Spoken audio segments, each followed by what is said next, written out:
Bonjour, chers frères et sœurs en Christ, bienvenue dans votre émission dominicale du Jour du Seigneur, Parole de Dieu et louange de l'Afrique. Une émission présentée par Joanna Sylvie Yvette Manga Et Joseph Gutsane. Chers frères et sœurs, en ce 6e dimanche du temps ordinaire, les lectures nous invitent à une profonde réflexion sur la source véritable de notre confiance et de notre bonheur. Dans la première lecture, chapitre 17, versets 5 à 8, le prophète Jérémie nous avertit des conséquences de placer notre foi uniquement en des êtres humains en nous détournant du Seigneur. Il compare cette attitude à un buisson isolé en terre aride, privé de bénédiction. À l'inverse, celui qui met sa confiance en Dieu est semblable à un arbre planté près des eaux, toujours verdoyant et fructueux, même en période de sécheresse. Le psaume renforce cette image en proclamant « Heureux l'homme qui se plaît dans la foi du Seigneur », le comparant également à un arbre vigoureux aux fruits abondants. Dans sa lettre aux Corinthiens, chapitre 15, versets 12 à 16 et de 16 à 20, Saint Paul souligne l'importance centrale de la résurrection du Christ. Sans elle, notre foi serait vaine. Mais le Christ est ressuscité, ouvrant pour nous la voie de la vie éternelle.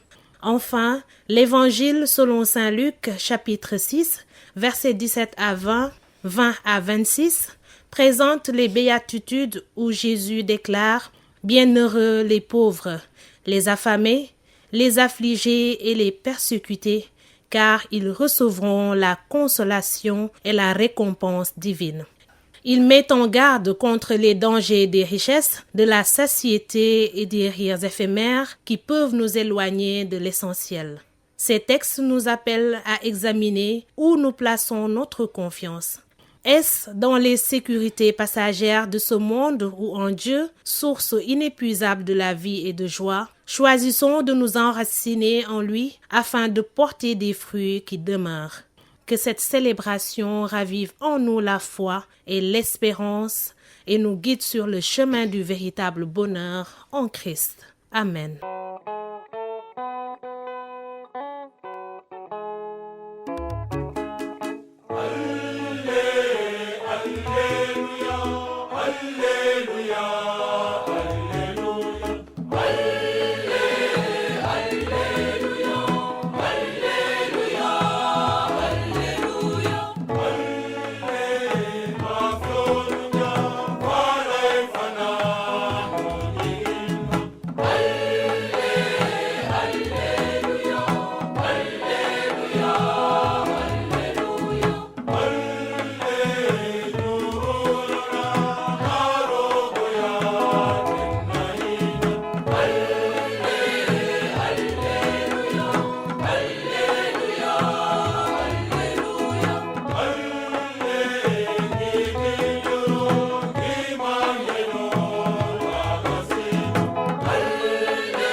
Évangile de Jésus-Christ selon saint Luc.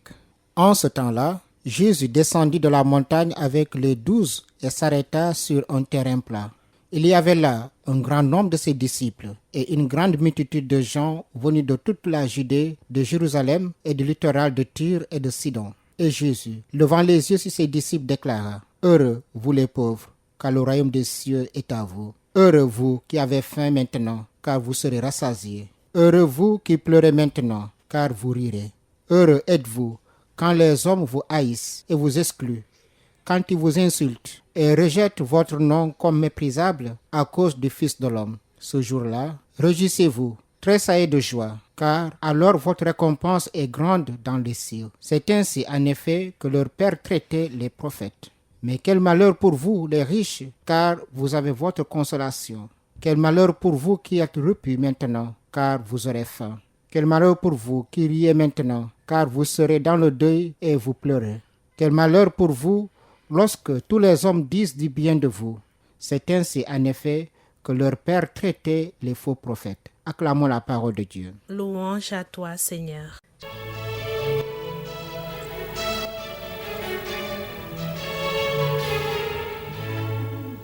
Chers auditeurs, amis frères et sœurs en Christ, aujourd'hui nous avons le plaisir d'accueillir les acteurs du scoutisme et du guidisme qui sont en pleine préparation de la journée mondiale de la pensée scout et guide, une journée dédiée à la réflexion, au partage et à la fraternité entre scouts et guides, en hommage à Lord Robert Baden-Powell et Lady Olave Baden-Powell. Nous allons également aborder l'importance de cette journée qui se tiendra à Popenguine et à Elinkil les 22 et 23 février 2025 ainsi que le lancement officiel du premier Jamboree des scouts du Sénégal. Je dis bonjour à Albert Da Silva, commissaire national à la communication des scouts du Sénégal. Bonjour Joanna et merci beaucoup pour l'invitation. Bonjour également à Marie-Hélène Ballot, commissaire nationale guide à la communication. Bonjour Joanna et merci pour cette invitation. Bienvenue dans cette émission. Que représente pour vous la Journée mondiale de la pensée célébrée chaque 22 février? Alors cette journée mondiale de la pensée est une journée importante pour nous scouts et guides. Nous célébrons nos fondateurs, Lord Baden-Powell et son épouse, qui est la première cheftaine guide. Et c'est l'occasion pour nous aussi de porter réflexion sur l'héritage laissé par nos fondateurs, à savoir le service, à savoir la fraternité et le respect de l'autre. Nous profitons de cette journée pour nous réunir en tant que frères et sœurs scouts et guides pour partager, être en communion et valoriser davantage nos actions que nous menons au sein de ce mouvement scout et guide.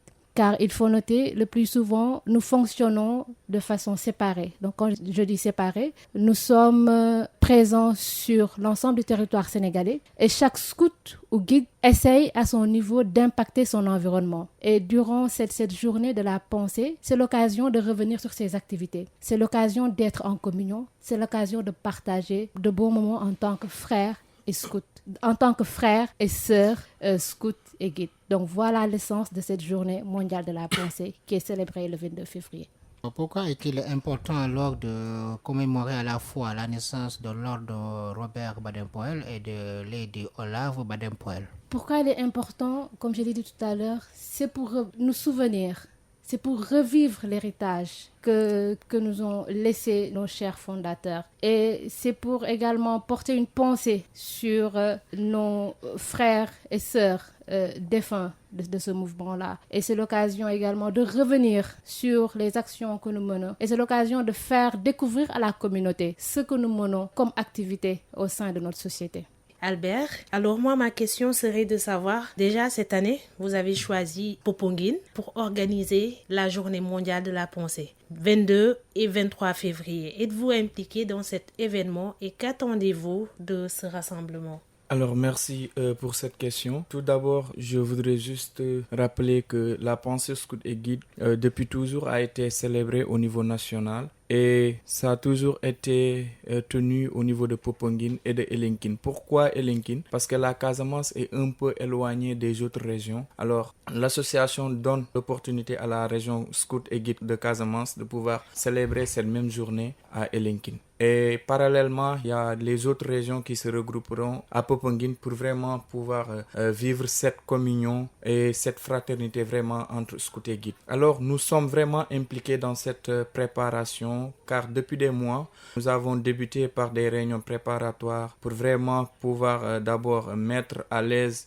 les pèlerins, les scouts, les guides qui seront là-bas. Et aussi, là, vous comprenez que nous sommes actuellement deux commissaires chargés de la communication des deux mouvements. Et c'est dans ce sens que nous sommes là. C'est vraiment pouvoir préparer cette journée, informer le grand public, mais aussi sensibiliser. Alors, pour revenir sur l'attente, je pense que la cheftaine l'a dit tout à l'heure, c'est vraiment de pouvoir partager, de pouvoir être en communion entre frères scouts et sœurs guides et pouvoir montrer au grand public ce qu'aujourd'hui les scouts et les guides font et qui peut impacter positivement dans la vie de nos communautés.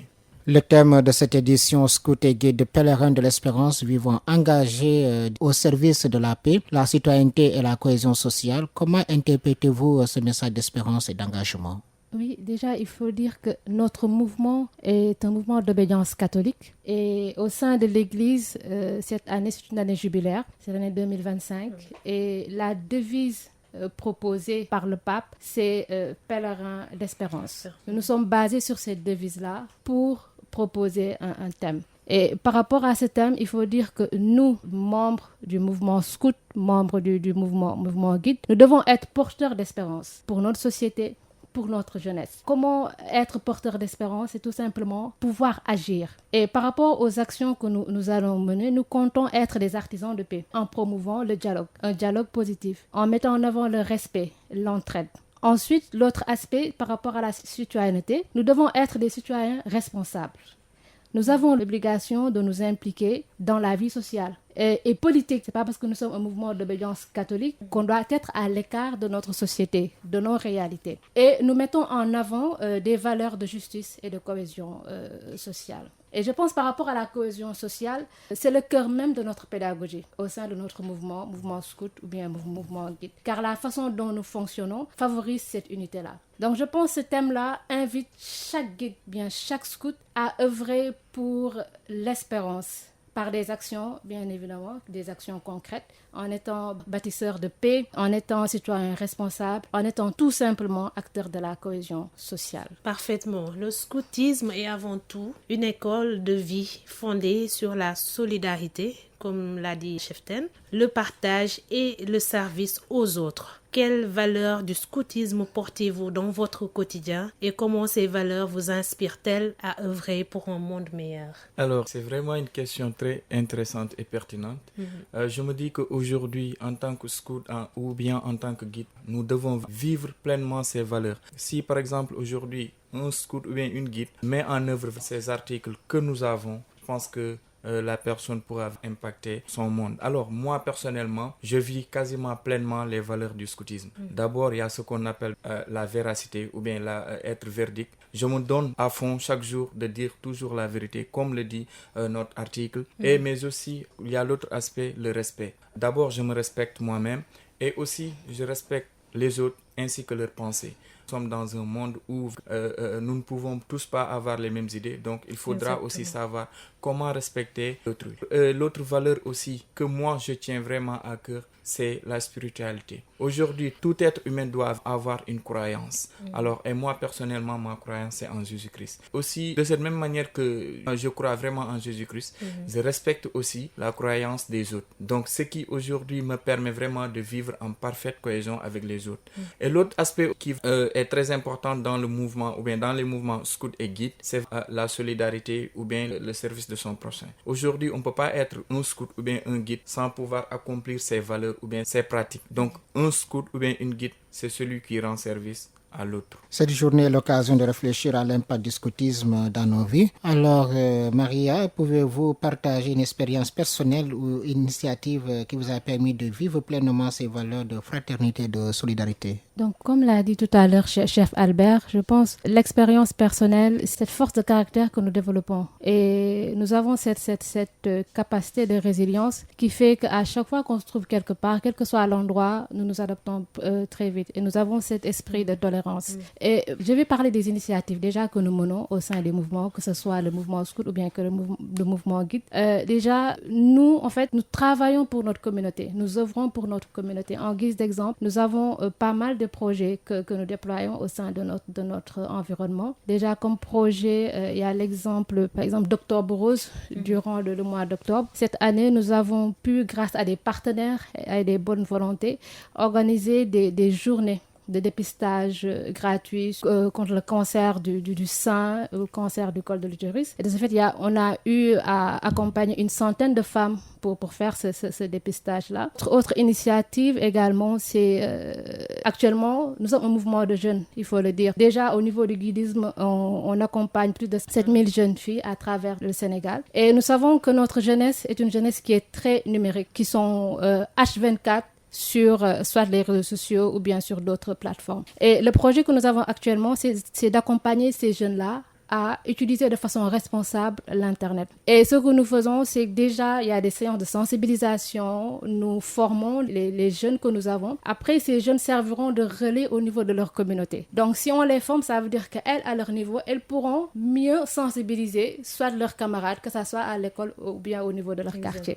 Voilà. Donc, c'est cette façon-là, à travers ces activités et ces projets-là, que nous essayons vraiment d'impacter notre environnement, d'impacter notre communauté de façon vraiment positive. Moi, je ne savais pas qu'il y avait aussi ces initiatives-là pour la communauté catholique et tout ça. Sincèrement, pour moi, c'est une belle initiative et c'est à encourager. Merci beaucoup. Alors, de cette journée, vous allez également lancer officiellement le premier Jamboree des scouts du Sénégal. Quel impact pensez-vous que cette initiative aura sur le mouvement scout du Sénégal? Effectivement, déjà, comme tu l'as dit, ça va être le premier Jamboree des scouts du Sénégal qui se tiendra au mois d'août, ici à Dakar, au niveau du CICES. Et le lancement se fera le dimanche. Pourquoi le dimanche? Parce que c'est une activité associative entre scouts et guides, mais nous avons ce que nous appelons des temps en mouvement. Nos sœurs guides vont faire leurs activités durant ces temps. Et parallèlement, nous aussi, scouts, on fera nos activités. Et cette année, il s'est trouvé que cette date du 23 a été choisie pour faire le lancement officiel du Jamboree, du premier Jamboree d'ailleurs des scouts du Sénégal. Alors déjà, l'impact sera, à mon avis, pluridimensionnel, d'autant plus que d'abord, on peut citer l'impact du côté de la paix et de la cohésion sociale. Le pourquoi? Parce que déjà, les jeunes qui viendront des différentes régions vont se regrouper durant cette activité, échanger et dialoguer entre les différentes cultures qui se trouvent dans les différentes régions. Et cela va favoriser une cohésion sociale, mais aussi une paix durable. Et l'autre chose aussi, c'est l'aspect vision. Donc, ça va permettre aujourd'hui de promouvoir le scoutisme sénégalais à travers le monde. Donc, il y aura une cérémonie, bien sûr, avec les autorités. Il y aura en principe le ministre de la Jeunesse qui sera là pour présider la cérémonie d'ouverture. En fait, tout à l'heure, vous avez parlé, quand j'entends l'intitulé, Jamboree, scouts du Sénégal. J'aimerais savoir, en fait, si c'est seulement pour les scouts ou c'est pour les scouts et guides. Alors, le Jamboree, c'est pour seulement les scouts.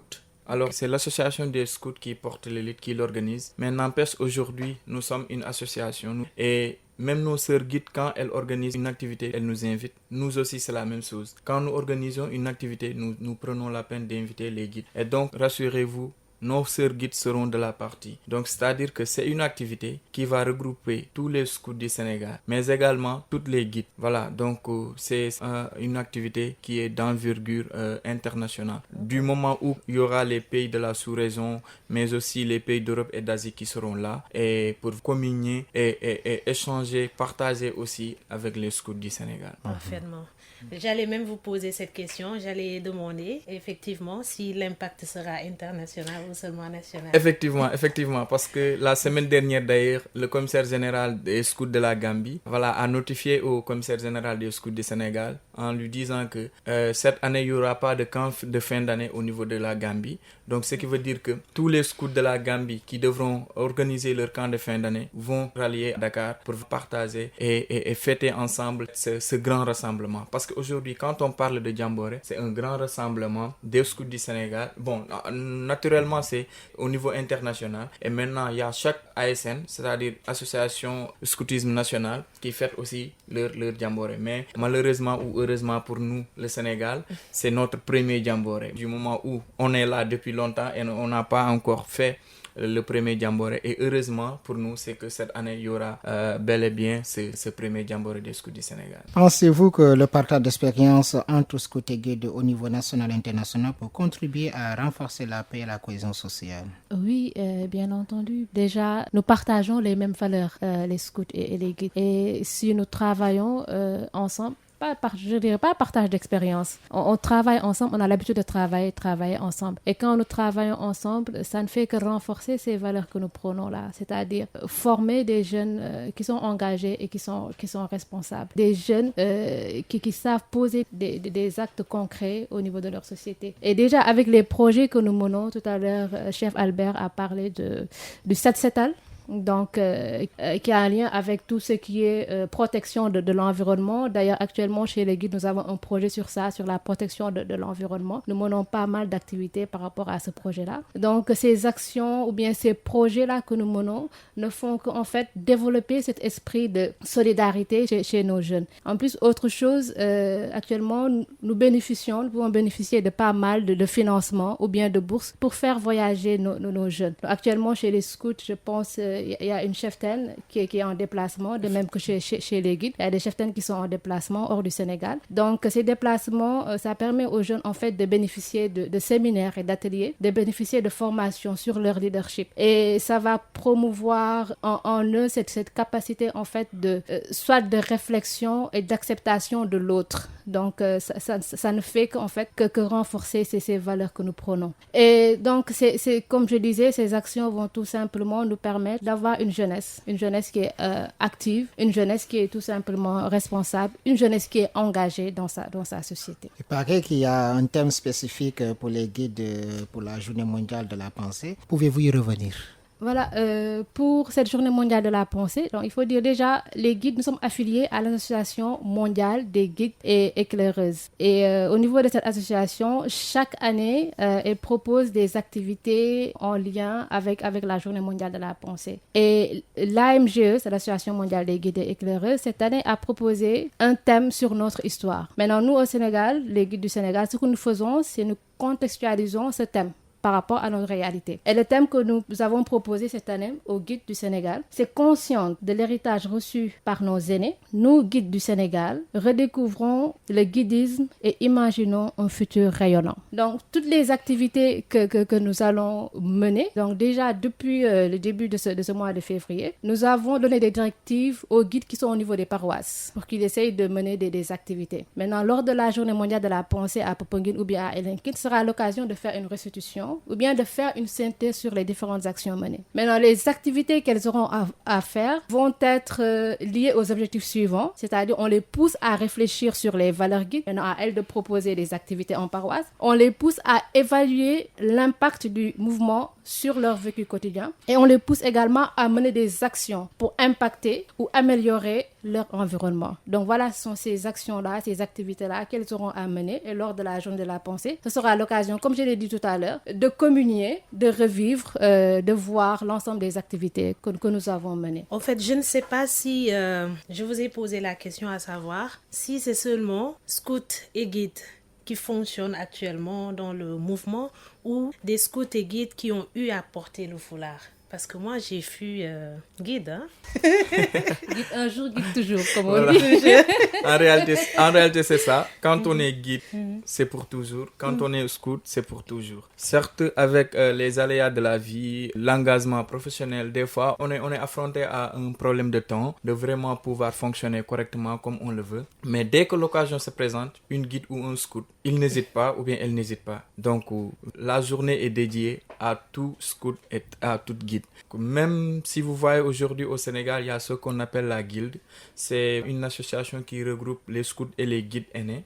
Ou bien, voilà, les scouts et les guides qui n'ont plus le temps, qui sont âgés et qui n'ont pas beaucoup de temps de pouvoir aller dans les paroisses pour pouvoir continuer les réunions chaque mercredi ou chaque dimanche, comme on le fait dans beaucoup de paroisses. Donc, ils se regroupent dans la guilde et ils ont aussi leur programme. Mais cette journée regroupe tout le monde. Scout et guide, la guilde, et même comme tu l'as dit tout à l'heure, toutes les personnes qui ont une fois porté le foulard. Quel message d'espoir et d'engagement aimeriez-vous adresser à tous ceux qui portent ou ont porté le foulard scout ou guide afin de continuer à œuvrer pour un monde meilleur? Alors, mon message d'abord, ça va être vraiment un message d'encouragement parce que être scout ou guide n'est pas donné à tout le monde et c'est pas du tout facile. Du moment où, souvent au mois de décembre, quand tout le monde se fixe l'objectif de faire une bonne fête chez eux, les guides et les scouts se préparent pour aller en camp. Et l'autre message, c'est que vraiment qu'aujourd'hui, en tant que scout, en tant que guide, nous devons tous mener ou bien poser des actes qui visent à l'atteinte des objectifs de développement durable. Aujourd'hui, si on parvient à orienter toutes nos actions vers l'atteinte des objectifs de développement durable,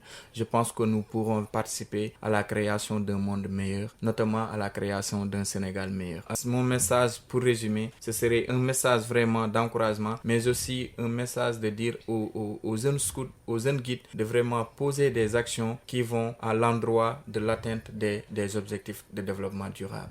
Événement bi ñuy waajal Popenguine journée mondiale de la pensée tey ñu invité fii scout et guide ñu ñëw fii 2 commissaires Marie-Hélène et Albert Da Silva ñu ñëw rek ci résumé bu gàtt ñu résumer ñu événement bi ak nu mu war a demee. Waaw Joanna, le 22 février bii di ñëw scout yi ak guide yi dañuy tase pour sargal seen fondateurs yi Lord Baden-Powell ak jabaram Olaf Powell yi nga xam ne ñoom ñoo créé mouvement bi. Olaf Powell bi nekk première cheftaine guide bi. Léegi si moment boobu scout ak guide du Sénégal yépp dañuy ñëw Popenguine wala waa Casamance ñu nekk Casamance xam dañu sori duñu mën a ñëw dañuy toog Casamance Elinkine ñu ñëwaat si li ñu jot a def si mouvement bi maanaam suñu fondateur yi lu ñu jot a def ci mouvement bi ñu jéem ko dund ñu jéem a nekk ñun ñëpp ñu jéem a bokkoo partager héritage bi ñëwaat ci héritage ñu suñu fondateur yi indi léegi ci bés boobu ci week-end boobu 22 23 février déjà waaw mooy week-end prochain jot na ba pare xale yi dañuy jugee fu nekk ci Sénégal léegi suñu ñëwee dina am ay activités yu bëri wàllum foi bi dina nekk ci kanam parce que boobu dañ ci profité puisque pèlerinage la ñaan suñu mouvement bi jëm kanam dina am messe dina am ay veillées dina am également ay carnaval pour permettre xale yi vraiment ñu mun a nekk entre ñoom pour ñu mun a foo pour ñu mun a diisoo ba pare ñu mun a tamit ñaan yàlla pour ñu gën ñu dooleel ci activités yi ñuy mëne. Merci beaucoup Marie-Hélène. En fait, on va finir mais dama bëggoon prière scout bi.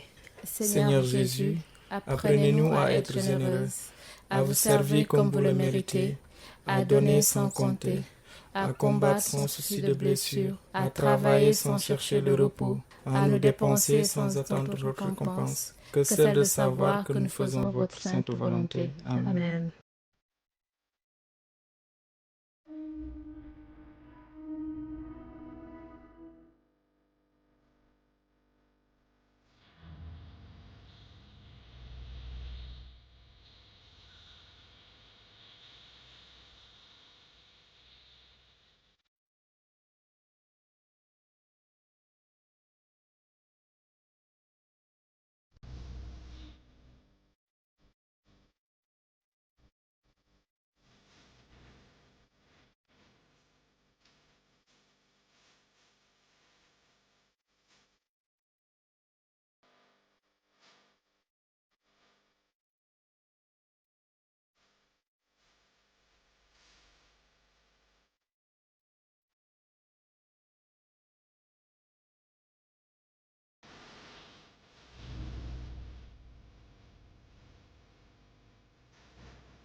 Amis auditeurs, merci d'avoir suivi votre émission dominicale du Jour du Seigneur, Parole de Dieu et louange de l'Afrique. Une émission qui vous a été présentée par Joanna Sylvie Yvette Manga et Joseph Guetsane. Chers auditeurs, nous disons merci à Aïda Diop qui était à la partie technique. À présent, nous cédons la place à John Mendy pour l'émission en Wolof.